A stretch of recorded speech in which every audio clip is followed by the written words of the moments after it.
Hello again, everyone. Today we're doing another character mashup, as I assume you read in the title and saw in the thumbnail. Except this time we're doing Five Nights at Freddy's characters. Much like the last video, I will be doing 5 character mashups using this wheel I found online to randomly generate the character names. So without wasting any more of your time, let's just jump right on into it. So my very first roll was Toy Chica and Gack'o Chica. Which, honestly, it's pretty amazing that my very first roll was of 2 characters based on the same animal. It definitely made it a lot easier, especially for a first round. So for this one, I decided to use Toy Chica as a base, and then quote-unquote Gack'o-fy her, if you will. I did for a quick second debate trying to give her sharp dagger teeth, but I couldn't find a result that seemed pleasing or didn't look at least a little goofy. Also, when designing her, I figured I would make her a little less withered and tattered, because I was a little worried that if I tattered her up too much, she would just look a little too similar to Gack'o Chica. And I still want her to be relatively distinct as her own new mashup character. So in place of that, I decided I'd add a couple of small little stains here and there, like her metal is rusted over or something. Now when it comes to the coloring, I figured I'd start off with Toy Chica's yellow, but then shift it a little over to be a little more orange and a little muddied. But I also decided I wanted to carry over the inner glow that Gack'o Chica has. There is one thing I did to both this and every other piece in this video. That being this marker bleed over effect that I discovered how to do. It's a pretty simple effect, but I quite like how it came out on most of my pieces. And when it comes to the background, there really isn't much to say. I couldn't leave it just pure black, because then you wouldn't really be able to see the wires that shoot out from the character. So to remedy this, I went with this kind of outline painterly style, by just going over and doing some sharp lines outlining the character with a darkish orange. But after that, I decided to go back and do another outline that hugged the character's design a little bit more. And I believe that about wraps up everything I have to say about this drawing. Moving on to the next. Now, for this one, I do have to confess something. I did not, in fact, just so happen to roll both Toy Bonnie and Gack'o Bonnie right after rolling Gack'o Chica and Toy Chica. You know, after the luck of the first roll and us coming really close to Halloween season, at least at the time recording and posting this video, I just couldn't help but make an exception for this one drawing. I generally followed the same process. I started with Toy Bonnie as a base, and quote-unquote Gack'o-fied him as well. Now I will say, I didn't want to go with the same kind of yellowish, orangish brown that I did with Gack'o Toy Chica. In order to make them a little more distinct from each other, I thought I'd start off with Toy Bonnie's blue coloring and work backwards from there. And ultimately, I decided on this velvety, purpley, pinkish hue throughout his design, which looking back on it now, does make me realize he carries over some similarities to Shadow Bonnie. Now as the last thing I'll say, I decided to kind of mirror the first drawing's background. I did the same kind of system where I did 2 levels of outline, but I changed up the brushes that I used in order to make them look a little different from one another. But ultimately, I'm pretty happy with this one turned out, even if I didn't actually happen to roll it like the other drawings in this video. The next set of characters I was given was Lefty and Springtrap. Now at first, I was not very confident about this one at all. Their designs and aesthetics just felt so different to me. But as I sat down and actually started designing the character, messing around with certain traits, eventually it kind of just came to me, and overall I'm pretty happy with how this one came out. I think it's one of my favorites. Overall, I ended up deciding to land somewhere in between Bear and Rabbit instead of just deliberately picking one or the other. So I stuck with some of the more bodily proportions of Lefty, but with the big bunny ears of Springtrap. Now for the colors, I figured I'd go somewhere in the middle of where they stand. Go with an almost ill, ashy kind of green. Something that kind of reminds you of Lefty's darker, straight black, distinct coloring, but is still a little sickly like Springtrap.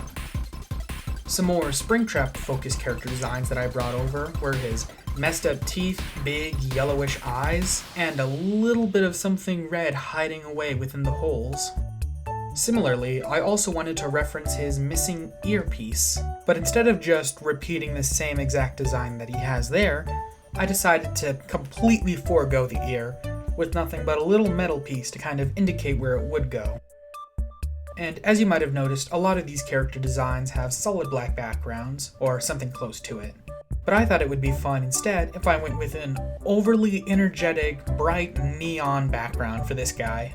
Make it feel like he's almost on display somewhere, but something horribly wrong has happened.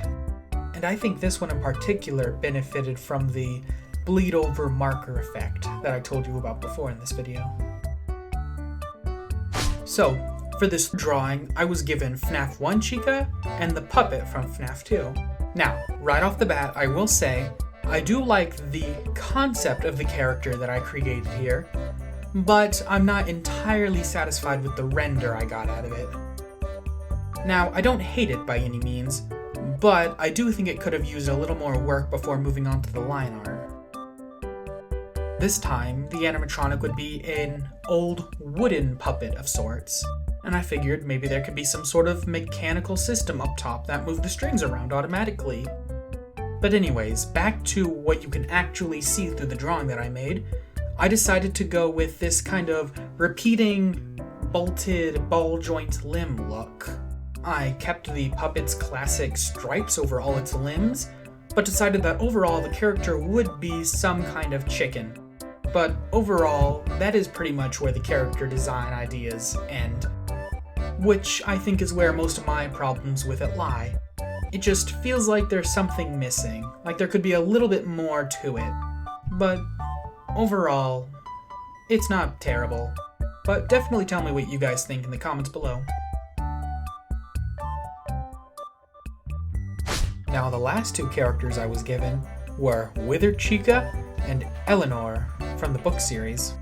Now, I was very concerned at first with how I was going to make this work, but then it kind of hit me. Eleanor is a pretty unique character, I think is safe to say, so I simply took Eleanor's character and said, well, what if she was based off of Chica instead of Baby? And honestly, I think this is my favorite piece that I've made in this video. It is definitely the simplest of all of them, but I honestly kind of love that fact too. One of the first things you'll probably notice is that I used the symmetry tool throughout this entire piece. I don't know why, but I felt having a perfectly mirrored image for this one would really help push that feeling that Eleanor as a character gives off. I also really wanted to use the wires from Withered Chica's hands, and I'm really happy with how they came out. Now, I still didn't want to just straight up draw Withered Chica. I still wanted to make it feel like she was Eleanor in some ways. Primarily, making her very thin and very tall. Withered Chica does already have a strong separation between her upper and lower jaws, so that helped a lot. I did still want to keep similar-ish proportions, where her body is still about as wide as her head, much like in her original design. But here, her head is just smaller, and her body is stretched out, essentially. But that's not all I decided to do. I also wanted to give her Eleanor's long, flowing red skirt, as I felt like that was a pretty noticeable character design for her that could very easily be transferred over here. Similarly, I also decided to essentially combine Eleanor's upper garments and Chica's bib.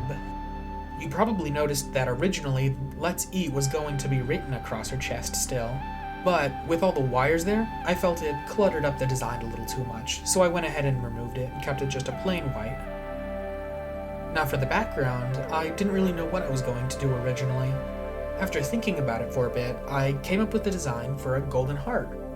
As some of you may know, Eleanor in her story has a golden pendulum that she wears around her neck. Towards the beginning of the story, she does end up giving that necklace to a little girl, and it becomes very important later in the story.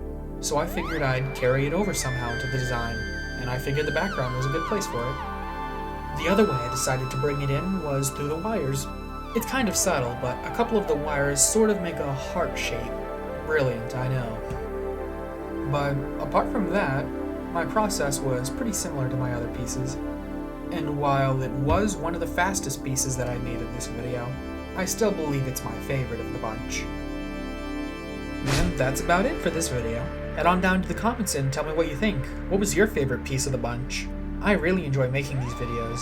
If you enjoy watching them, consider liking, subscribing, or leaving a comment, or hey, maybe do all of them. It helps out the channel, and it lets me know that you guys like this kind of content. And if that's the case, I have an even better excuse to keep making it. But other than that, I think that's about it. See you in the next upload.